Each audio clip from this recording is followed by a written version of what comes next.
Hello and welcome to the SEAI's 180 Degrees podcast. I'm your host, Sinead Ryan, and over the course of the next 12 episodes, I'll be joined by special guests to talk about the state of play of Ireland's energy revolution, how we can be smarter energy users, what renewable technologies are coming into our homes and communities, and how small businesses can benefit from decarbonising now.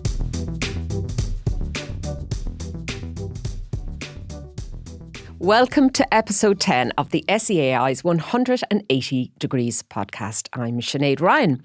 And now we've heard of smart products for our homes and the concept of the Internet of Things, where our home appliances and apps communicate with each other to find the right product, or the ideal music to play, or turn your lighting up and down, or your heating on and off when you're on your way home. But are we going to have the same use of options for our home energy use? Enter the realm of smart grids and smart networks, a technological landscape where the smart grid, an advanced electricity network, facilitates seamless communication between electricity generators and their users. The intricate web ensures optimal balance in meeting electricity demands for household activities like washing, cleaning, charging and beyond. So picture this: wind turbines engaging in a sophisticated dialogue with everyday appliances, turning your home into a synchronized hub of energy efficiency. Well, to explain all of this, I am joined again by Fergus Sharkey, Head of Business and Transport at SEAI, and Chloe Kinsella, Managing Director of Synergize, an energy trading and services company in Dublin. Welcome, Chloe. Welcome back, Fergus. Thanks, Sinead. Now, we are going to have to start, I think, with the top level view here, Fergus, because this can sound a little bit futuristic to people. And if I can say, tiny bit worrisome, everything talking to each other and maybe the human being in the middle left wondering what's going on. So talk to me about what is a smart grid? There's probably technical definitions, but we'll try and keep it as concise as we can. So our electricity system, our electricity grid, is made up of generators providing electricity, the wires and cables that bring it to our home, and then the systems that operate that and kind of balance out supply and demand. And that's changing, radically changing at the moment. It's changed over the last 20 years and it's going to change unrecognisably in the next 20 years. And we're ending up with a very different system. So we're ending up moving from a lot of what people would understand to be centralised power stations. We had a small number of those and they could respond to electricity demand when it arose.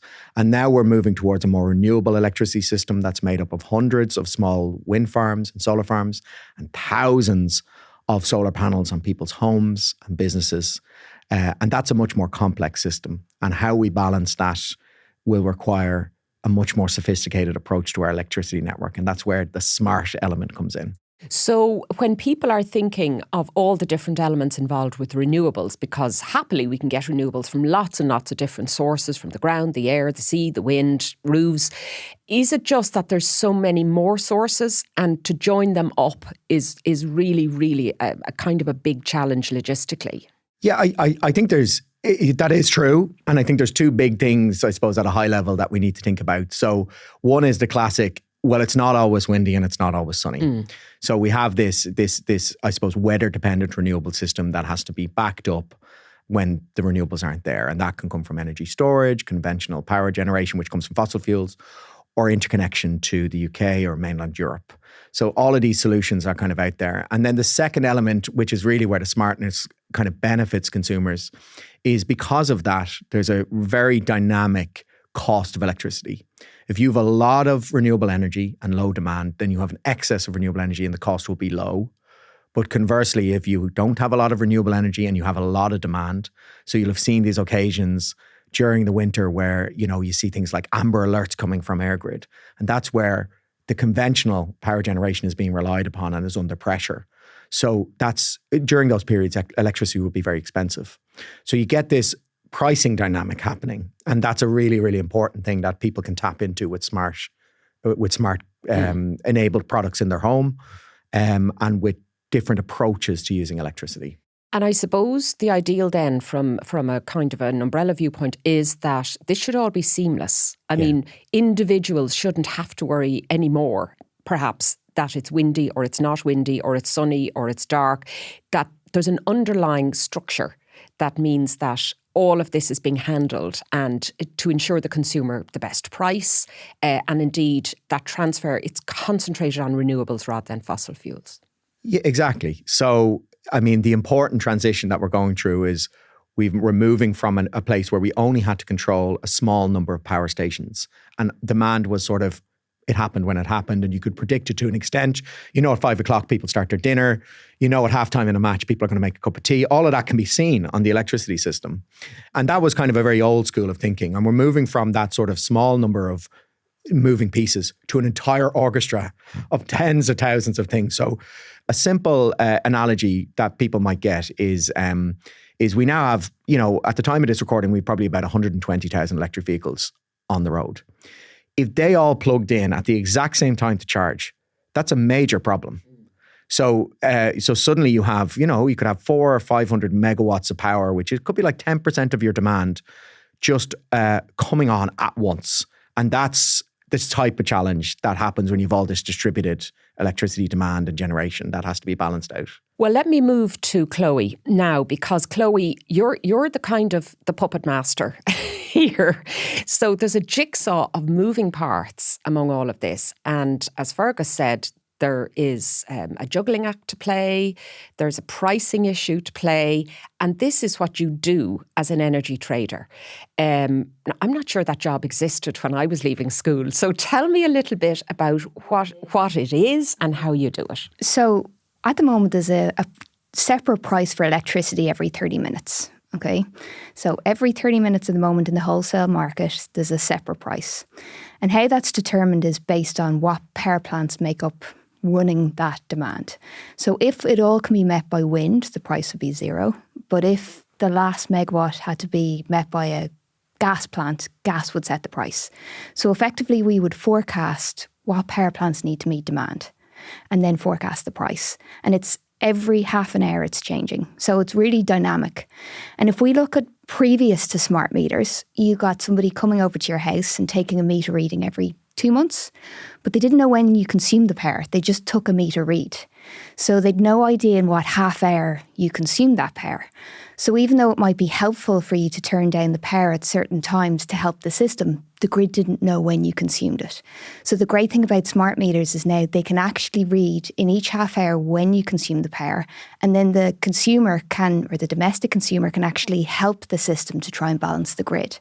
So that's what makes it interesting. So in taking the guesswork out of it then, you know, the forecasting element, you can actually see in real time what people are using when, why they're using it, and maybe then go and source the cheapest form of energy to provide that. Is that it? Exactly it. Because like if there's excess wind in the system, so let's say there's more wind in the system than demand, what you'd really like is everybody plug in their EVs, use that spare wind as opposed to turning off the wind, which happens currently.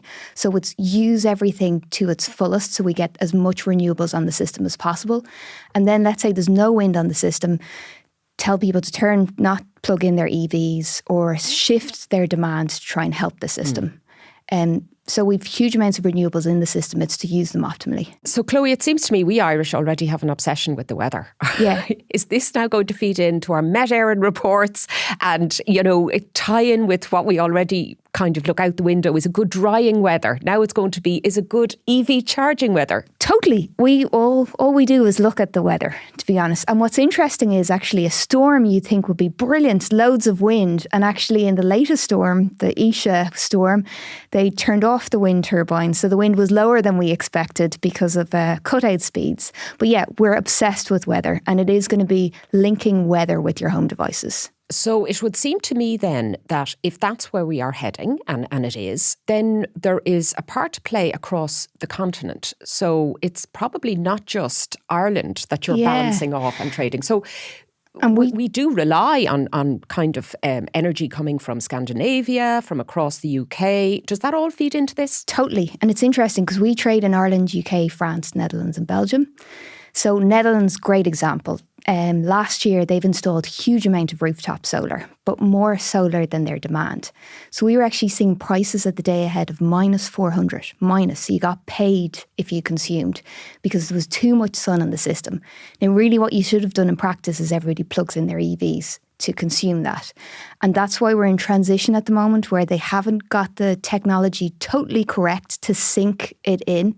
And Ireland's actually leading the space in terms of smart grids, in terms of the installation of smart meters relative to Germany and other countries, but also our smart tariffs and the infrastructure for what we're doing. So everything's going to change in the next couple of years, and it's quite exciting.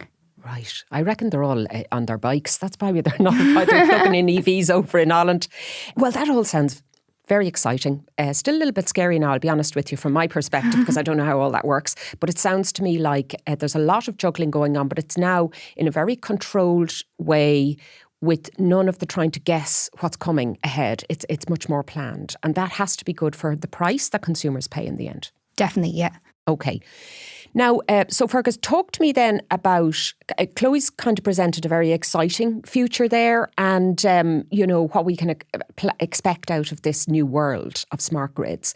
But talk to me about where we're at now, because households in Ireland will know that the smart meter programme is rolling out. I got mine last year. I'm very happy with it. 1.5 million households have got a smart meter now, and it is rolling out, and it's free of charge. It only takes 15 minutes to fit. However, only a tiny fraction of people seem to have moved to a smart tariff with their energy provider.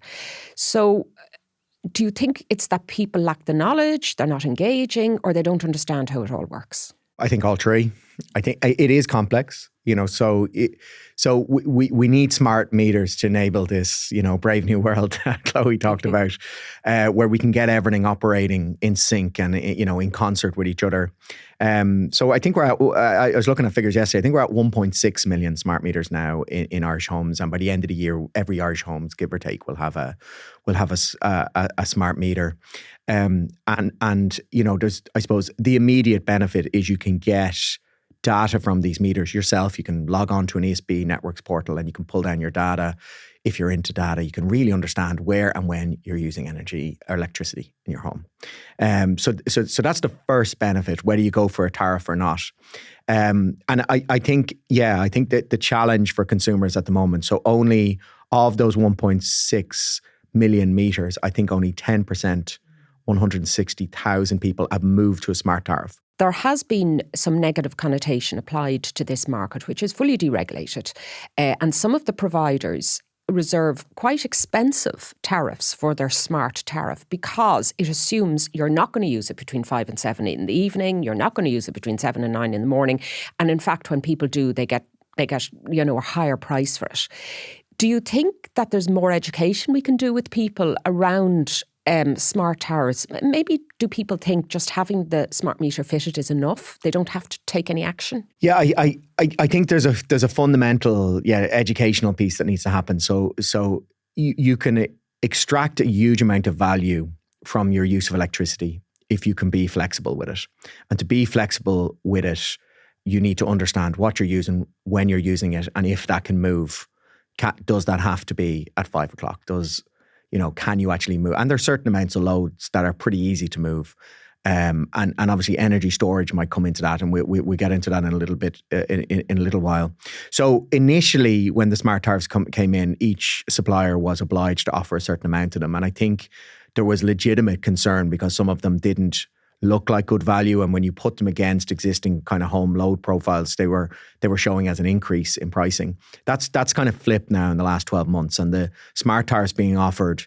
But there's just such a fundamental thing here, which is you can't just say, this is the way I use electricity, I'm going to switch to a smart tariff and I'm going to save money.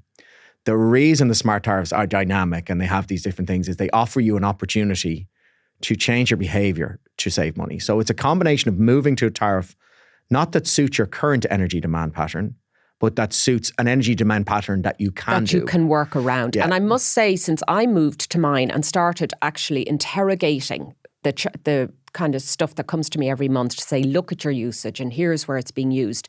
It does work because I won't put on appliances now between 5 and 7. The dishwasher stays off, the washing machine stays off, because that now I may want to still cook and that's fine, but it's kind of just shifting. Because it doesn't matter to me when the dishes are cleaned, and it might as well be 9 o'clock at night as any other time. So you can shift behaviour, but first and foremost, you need that knowledge, don't you? Yeah, and I think, look, we can expect homeowners and citizens to gain a certain amount of knowledge. They will become more familiar with this. I think even campaigns like from ESB Networks about beating the peak and, like that ability to kind of communicate with people, simple messages. There's a pinch point on the grid tonight. Would you mind maybe not running that thing between 5 and 7? And will people, do you think, be able to get these messages automatically? I mean, at the moment, there isn't really a mechanism for that, apart from ads on the television or on the radio. Will there be a mechanism maybe in the home or on your app that'll ping at you? Well, this is the fundamental thing. So at the moment, it's a little bit choice-based. It's a bit manual, shall we say. You need to decide that you're going to charge your EV at 2 a.m. Now, of course, it requires the user to be smart, never mind the meter. Yeah. So, of course, you don't have to get up at 2 a.m. and plug your EV in. Like your charger will allow you to schedule it. Your car will allow you to schedule the charge. But so there's simple automation steps that people are taking at the moment. Where we're going in the future, those decisions need to be made automatically. So just again, to use the EV as an example, you plug your EV and you say, I just want my EV to charge for 3 hours tonight, and that'll give me an extra 150 kilometers, say, would be typical from a 3-hour charge. So I just want my EV to charge for 3 hours tonight. You actually don't care what 3 hours it charges in because you're asleep. But the grid really cares. There will be periods during the night where it's most optimal for you from a cost perspective and most optimal for the grid from a balancing perspective for you to charge. And that might mean it charges at midnight for an hour, at 2 a.m. for an hour, and at 5 a.m. for an hour. Or it might mean it does it all from 2 to 5 a.m. It just depends on the dynamic situation at the time. You can't decide that. So the future is systems that decide these things for you, and you're rewarded financially by getting the lowest cost. For letting it. Yeah, for getting the lowest cost, and also by offering flexibility to the grid. Well, let's talk to somebody now who is living in that future. Chloe, you are leading a pilot project on this very thing. Yes. So I'm fascinated to learn, what does your home look like, your life look like? How do you manage all of this? So we got an SEI R&D grant actually to demonstrate how this is going to work. So I live in Sutton. In County Dublin? In County Dublin with my husband. So it's just the two of us. So it's a regular urban house? Yeah, it's a regular urban house. We've neighbours either side of us. We don't have a huge amount of space in the garden. So it's not a big space undertaking. Ultimately, we've solar panels on the roof, east-west of the roof. So we're not even south-facing, we're east-west. We've put a lot of batteries in our shed to test long duration storage. So we could probably run the house for 2 days on batteries. I have an EV. I have a switch on the immersion for our hot water.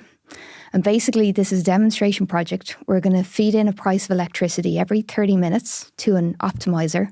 And it's going to schedule everything in the home based on optimal price to try and minimise bills, to try and minimise costs.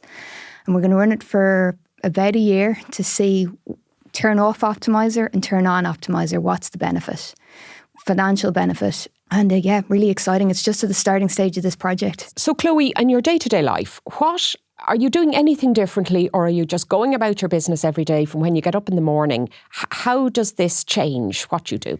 So this will run in the background, but how it works is, say for instance, if we're forecasting for a week out, okay, and Wednesday it's supposed to be particularly windy at night, really, really windy. The expectation is then the price could be zero in the wholesale market. So then the optimizer box will kick in and say, automatically charge your car on Wednesday night because it's really, really cheap.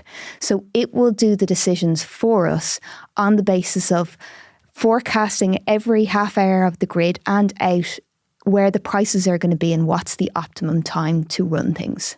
Is there a lot of infrastructure involved in people's homes? Because they might be worried, look, my home is full enough with all the stuff that I have day to day without putting in batteries in the shed. I mean, what will it look like for ordinary people? For this, you could just put it in your attic. So it started off with your attic. So the reason, because I'm demonstrating things at the moment, I thought I'd put it in the shed to test this. But in theory, the way I'd see things going is if you fast forward, let's say 10 years, okay, let's say everybody has kind of graduated towards EVs, okay.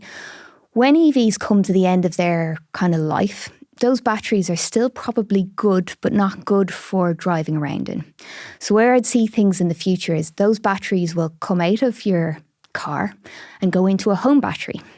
And that's kind of what Tesla Powerwall and different people are doing, is in they're taking batteries that aren't good for one particular thing because they're not efficient, but they're still okay. They still have a life cycle. They still have a life cycle. Okay. Yeah, they would go into, let's say, a house battery, and now you could charge appliances in the home.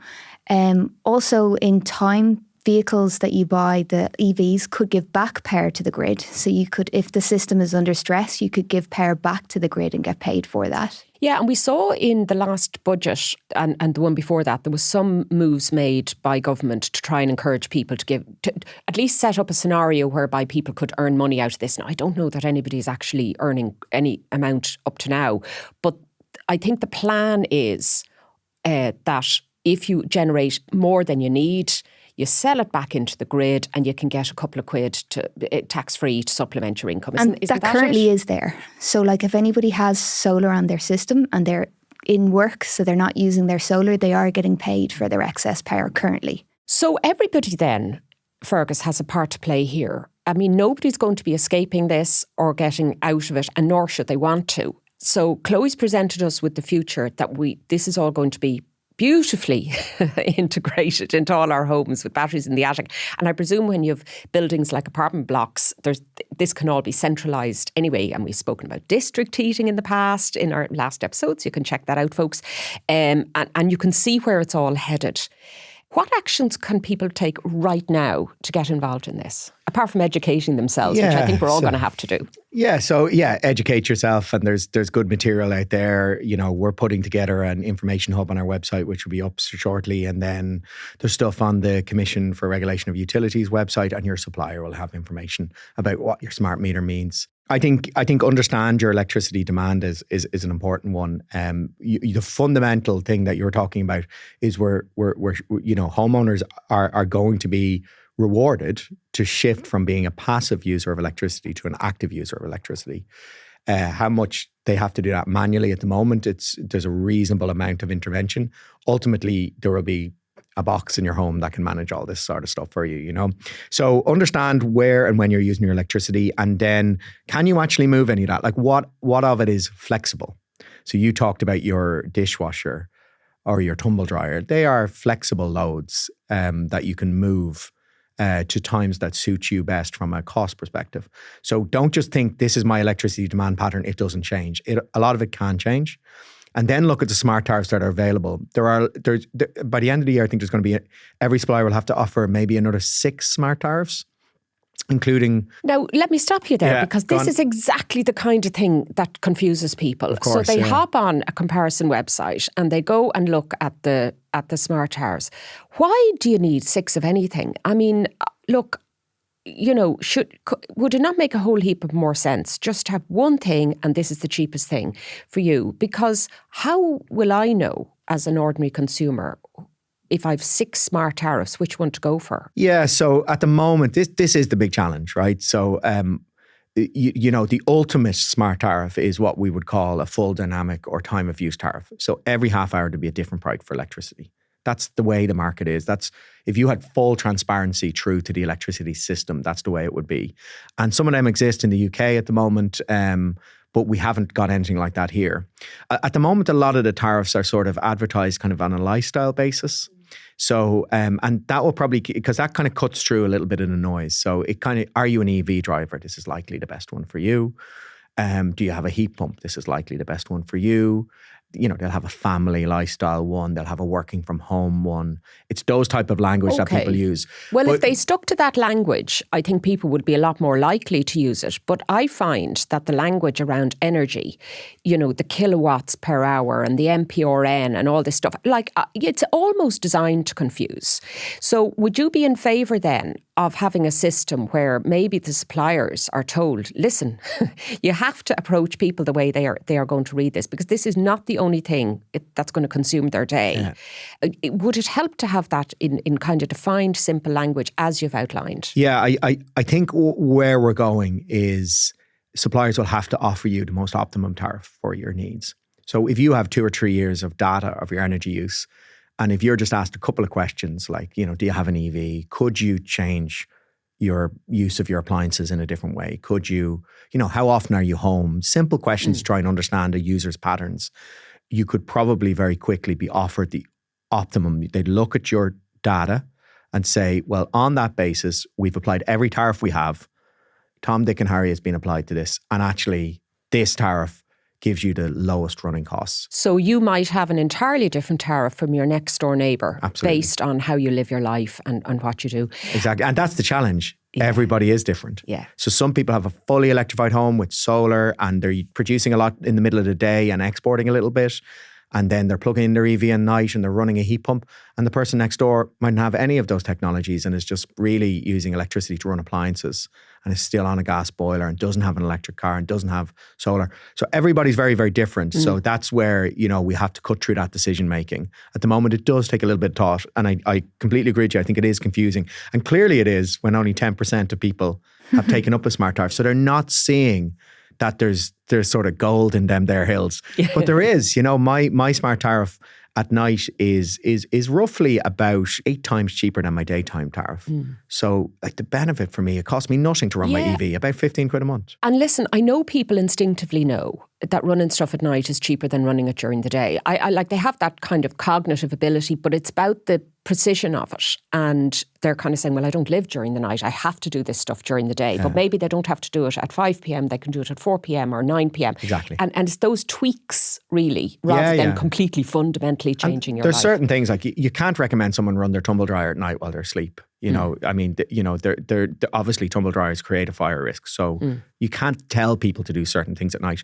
You can't cook in the middle of the night. My dad joked to me recently. Listen, he said, you probably don't do teenagers at home then, do you? But my dad joked to me recently, and when he signed up to a smart tariff, and he said, we're gonna get up at 9 p.m.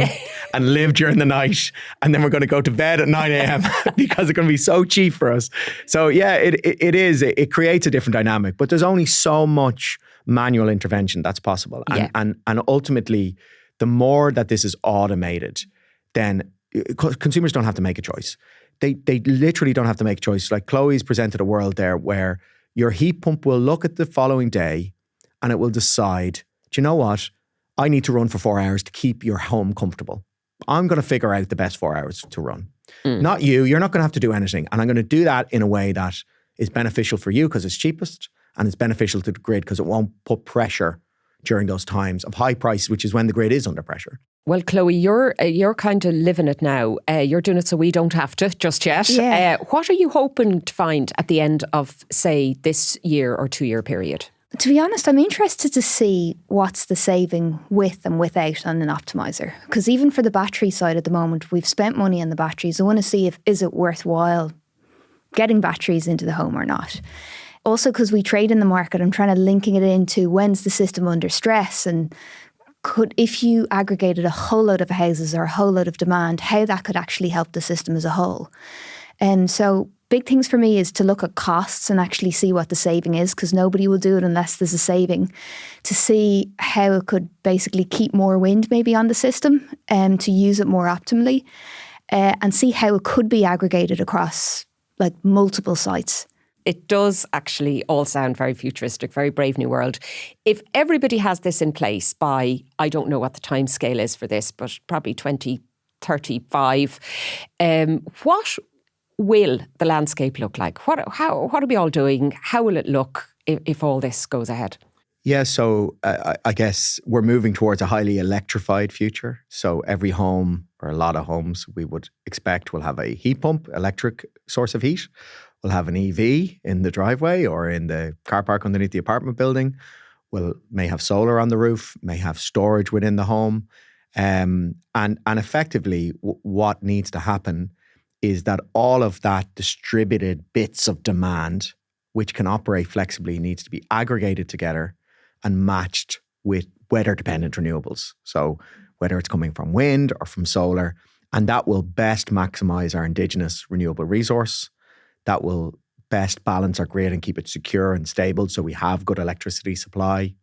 And that will kind of best help with reducing emissions. And best of all, we won't even know what's happening. Well, that's the bit that kind of freaks people out a little bit about smart meters. You know, like you could look at a smart meter profile and tell a lot about a person and about their family. You know, that's what's very, very interesting about it. But ultimately, it should be completely seamless. Is there anything to worry about here from a data point of view? Well, it is your data and it's protected in the same way that any data is protected. I mean, the main thing is you own it. It's your data. So you have to give consent to a new supplier to access that data or a third party who might be coming in and kind of acting as an aggregator. So, you know, nobody's coming banging on your door saying we own this data now, forget about it. It is your data. It's personal data. That has been a really interesting and next frontier level stuff from this conversation on smart grids and smart networks from Chloe and Fergus, both of whom I thank for explaining that in such accessible language to us all. And thanks to you for listening. And please do make sure you tune in next week when we take 5 minutes to answer your most popular questions on this topic. In the meantime, check in with your electricity provider regarding the different tariffs available. You could perhaps financially benefit by switching to a different provider or a different tariff and changing your behaviour in the home. That's been the 180 Degrees podcast. Please like and subscribe and share to make sure you catch all of the episodes. If you've enjoyed this episode of the 180 Degrees podcast, well then why not review and subscribe to it now? And of course share it with family and friends to find out more about renewables and energy. Well then check out seai.ie.